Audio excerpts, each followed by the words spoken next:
Vamos a empezar con un resumen de noticias. Banco Base, la base del comercio exterior, presenta. Resumen en imágenes. Para impulsar nuevos retos es necesario tener una base sólida. En Banco Base ofrecemos soluciones financieras para impulsar a las empresas a nuevos mercados. Más de 25 años de experiencia y un enfoque basado en el servicio nos respaldan para ofrecer la base sólida que las empresas requieren. Visítanos en bancobase.com. Banco Base, impulsando empresas.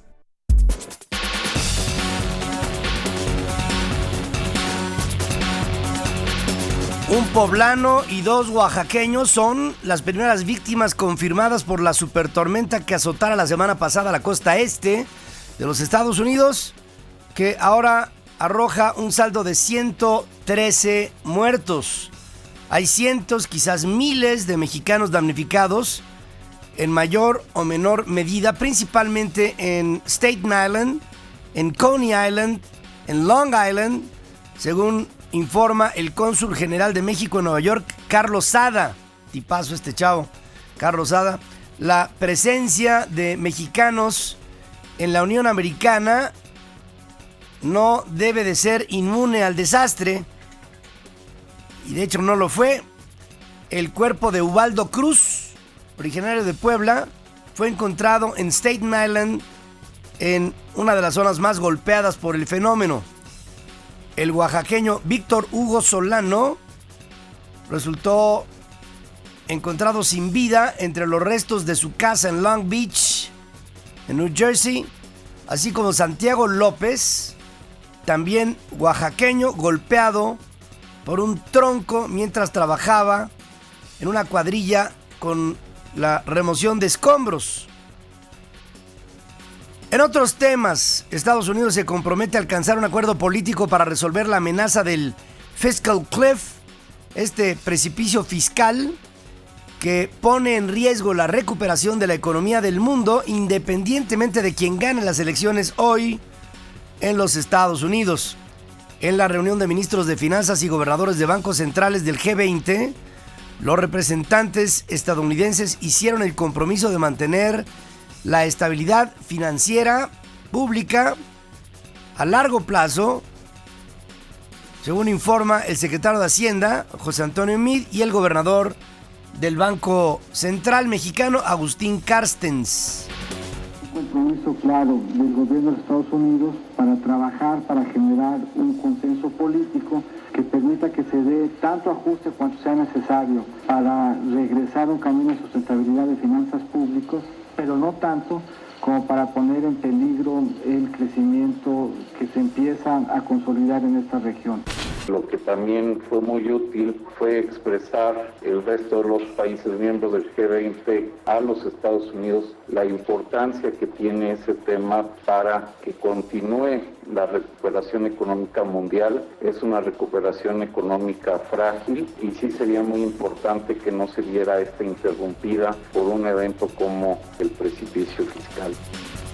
Al concluir su reunión, el G20 fijó el objetivo de restablecer la confianza y reducir, sobre todo, la volatilidad en los mercados financieros internacionales en los próximos meses, pues la recuperación sigue siendo muy frágil y los riesgos muy altos, según advierte la directora gerente del Fondo Monetario, la señora Christine Lagarde.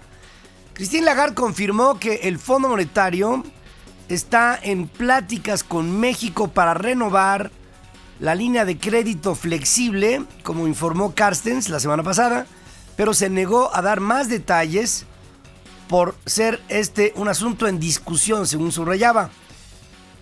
También el secretario general de la OCDE, que es José Ángel Gurría, urgió a México a modernizar su sistema fiscal, que tiene, dice, entre 15 y 20 años de atraso.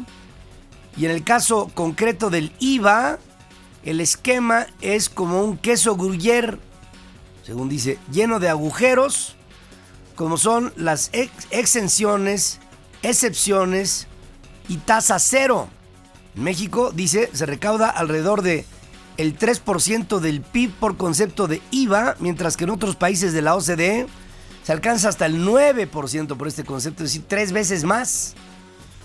Y eso en términos de PIB es un mundo de diferencia. México tendrá una desaceleración en los próximos 3 trimestres ante la moderación de la demanda por el debilitamiento de las condiciones externas, según prevé un análisis del Bank of America Merrill Lynch. La Comisión del Trabajo en la Cámara de Diputados decretó un receso, tras dar entrada a la minuta de reforma laboral. El presidente de esa instancia, líder sindical plurinominal priista Carlos Aceves del Olmo y el panista panista plurinominal Juan Bueno Torio destacaron que la jornada de este martes será a morir hasta lograr el dictamen de la minuta sobre la reforma laboral, en la que esperan llegar a acuerdos sobre los 8 artículos que modificara el Senado de la República para su propuesta. Ya lo veremos. En Zacatecas, el presidente Felipe Calderón inauguró la modernización de las carreteras Villanueva, La Escondida y Jerez Malpaso, y ahí destacó que en su gobierno se construyeron o renovaron un promedio de 10 kilómetros de carreteras diarios, más de 23,000 kilómetros en total, lo que equivale a lo hecho en casi 3 administraciones que le precedieron. Vamos a terminar esta administración con casi 23,000 kilómetros de carretera construidos o reconstruidos, que es más que las 2 administraciones juntas y casi las 3 anteriores juntas, lo cual es verdaderamente muy alentador, porque a pesar de las dificultades económicas que vivió México, verdaderamente modernizamos sus carreteras. Al encabezar luego la reapertura del Teatro Fernando Calderón, la Sinfónica de Zacatecas los despidió con las golondrinas. Despidieron al presidente con las golondrinas. Por la mañana, como aquí le informé, el presidente anunció formalmente el lanzamiento del Buen Fin 2012, que será del 16 al 19 de noviembre, con una novedad. Con toda razón, se le ha llamado el fin de semana más barato del año. Y algo muy importante es que en esta ocasión las promociones no solo estarán disponibles en los establecimientos comerciales, sino también en internet. Enrique Peña Nieto se reunió con el presidente de Nueva Alianza, Luis Castro, y con su secretaria general, Mónica Arriola, quienes le ratificaron su postura de apoyar las reformas que requiere el país, mientras que el presidente electo reiteró su ofrecimiento de mantener diálogos permanentes con todas las fuerzas políticas.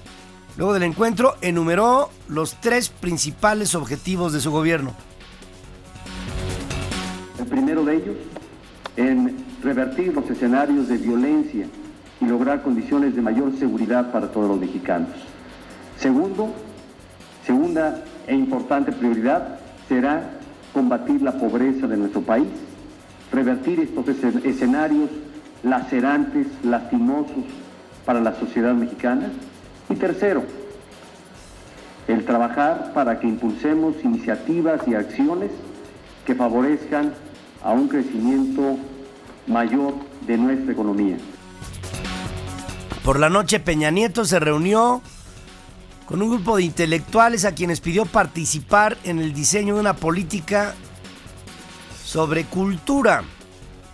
Al encuentro acudieron historiadores como Miguel León Portilla y Rafael Tovar y de Teresa, el presidente de la Academia Mexicana de Ciencias Cinematográficas, Jorge Sánchez Sosa, el compositor Mario Lavista, la física y astrónoma Julieta Fierro y el antropólogo Eduardo Matos, entre otros. La comisión de la medalla Belisario Domínguez aprobó por unanimidad otorgar la presea de manera póstuma al lingüista y políglota Ernesto de la Peña, tristemente fallecido el pasado 10 de septiembre, uno de los mexicanos más cultos que hemos tenido, que difundió y comunicó la riqueza de las letras y de la cultura, un enamorado de las ciencias y sobre todo del arte de expresarlas a través del lenguaje. Revela el ministro presidente de la Suprema Corte, Juan Silva Mesa, que en los últimos años ha sido necesario reforzar la seguridad de los jueces en el país con la asignación de escoltas de la Policía Federal y también del Ejército.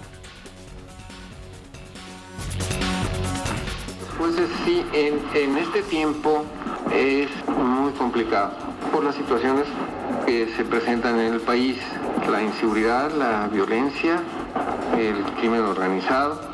Están presentes. Sí se dispone el Consejo de la Judicatura de vehículos blindados. No todos tienen vehículos blindados los jueces.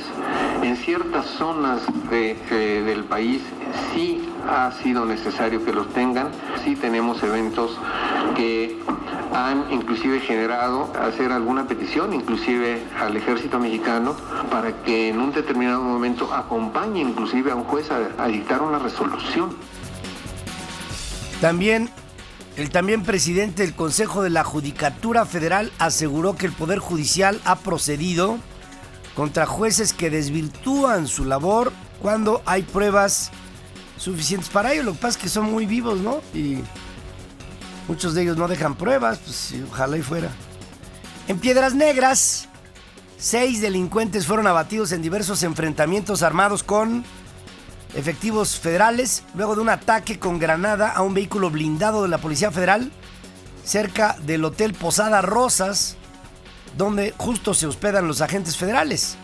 Entre los delincuentes muertos se identificó a uno de los reos evadidos del penal de Piedras Negras, con lo que ya suman 29 recapturados y 6 abatidos por las fuerzas de seguridad. En el Estado de México, elementos de la Secretaría de Seguridad Ciudadana detienen a Eduardo Salvador Gavino Mercado, alias El Pollo, presunto jefe de plaza en Toluca para el grupo delictivo de la mal llamada Familia Michoacana. En el operativo, allá en Almoloya de Juárez, se capturó también a 3 de sus presuntos escoltas. En Jalapa, policías estatales capturan a 5 integrantes de una banda dedicada al secuestro, robo de vehículos, robo genérico que operaba en la zona conurbada de Veracruz, Boca del Río. En Michoacán, el gobierno del estado reforzó la seguridad en torno a la comunidad de Nueva Jerusalén ante un supuesto ultimátum del grupo religioso para expulsar a disidentes a la medianoche del lunes. Un vocero del estado aseguró que la amenaza es un asunto viejo y anónimo que supuestamente vencía el domingo, pero de cualquier forma se tomaron medidas preventivas. En Morelia, estudiantes normalistas retomaron las manifestaciones para exigir el cumplimiento de los acuerdos sobre la reforma curricular que dejaron como opcionales al inglés y a la computación, y entonces instalan un plantón indefinido frente al Palacio de Gobierno.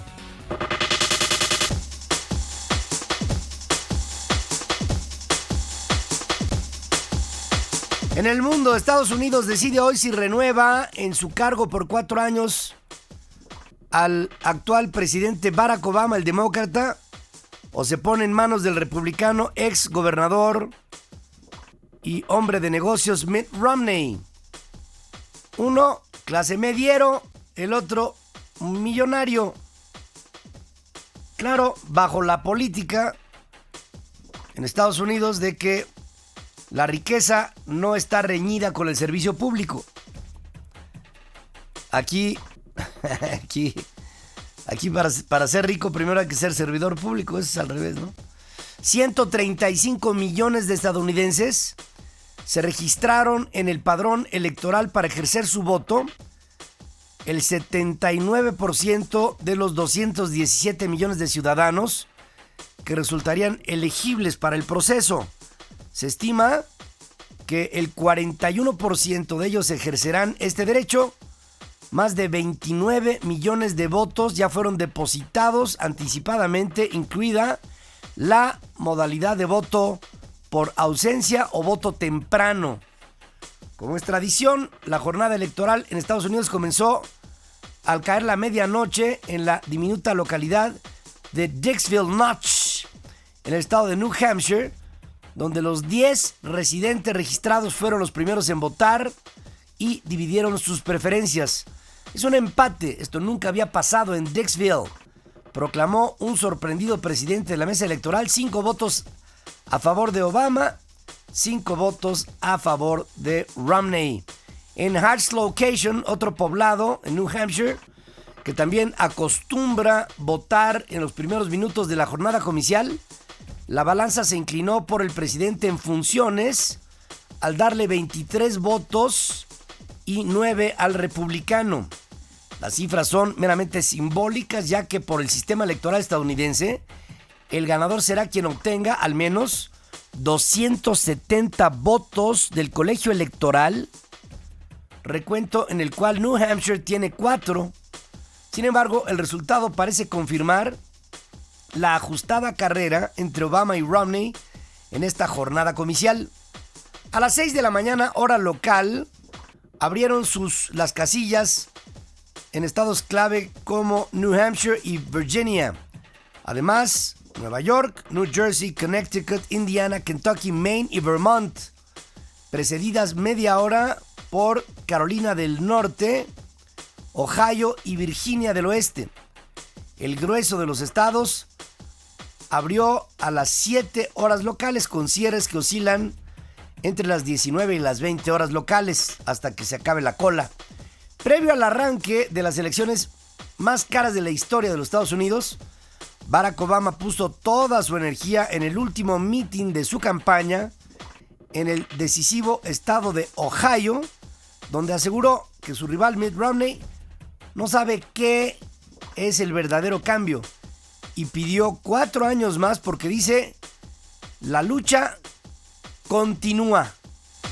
Time to keep pushing forward, to educate all our kids and train all our workers, create new jobs, bring our troops home, care for our veterans, broaden opportunity, grow our middle class, restore our democracy, and make sure that no matter who you are, no matter where you come from, no matter how you started out, no matter what your last name is, you can make it here in America if you try. Que trae todo, ¿no? Todos los conceptos, ¿no? Dice, no importa cómo te apellides, no importa quién seas, no importa, lo importante es que si tú estás aquí y puedes realizar todos tus sueños, es porque vives en los Estados Unidos y eso es lo más importante. Y habla de todos los retos de la clase media y de esta lucha por el bienestar, por traer a los soldados a casa, por cuidar a los veteranos de guerra, por tener todo un ámbito de observancia sobre todas las variables de una sociedad tan compleja como la norteamericana. También en Ohio, el candidato republicano reprochó a Barack Obama que anteponga su agenda liberal a la recuperación de la economía norteamericana y acusó a la gestión demócrata de ser contraproducente para la creación de empleos. Romney acusa al presidente de quedarse muy corto en las promesas de hace 4 años y subrayó que él tiene un historial real para cambiar el rumbo del país y crear lo que hace falta: empleos. The door to a brighter future is open. It's waiting for us. I need your vote. I need your help. Walk with me. Tomorrow we begin a new tomorrow. This nation is going to begin to change for the better tomorrow. Your work is making a difference. The people of the world are watching. The people of America are watching. La gente de los Estados Unidos está observando. Y quiero decirles una cosa: necesito de su voto para caminar juntos. Tenemos muchos retos que encontrar y muchos que vencer. Descarta el presidente de Venezuela, Hugo Chávez, cambios importantes en las relaciones entre Estados Unidos y América Latina, o para el caso el resto del mundo, gane quien gane las elecciones presidenciales. Chávez dijo, sin embargo, vamos a esperar a ver qué ocurre y ojalá el próximo gobierno de los Estados Unidos comience revisando su papel en este mundo.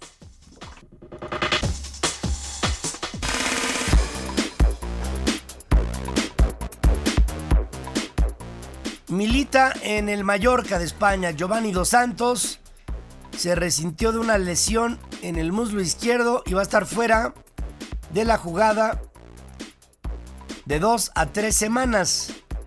En la NFL, Santos de Nueva Orleans derrotan 28-13 a las Águilas de Filadelfia en el partido del Monday Night. Todo lo más importante, deportes, más adelante Pablo, aquí usted sabe.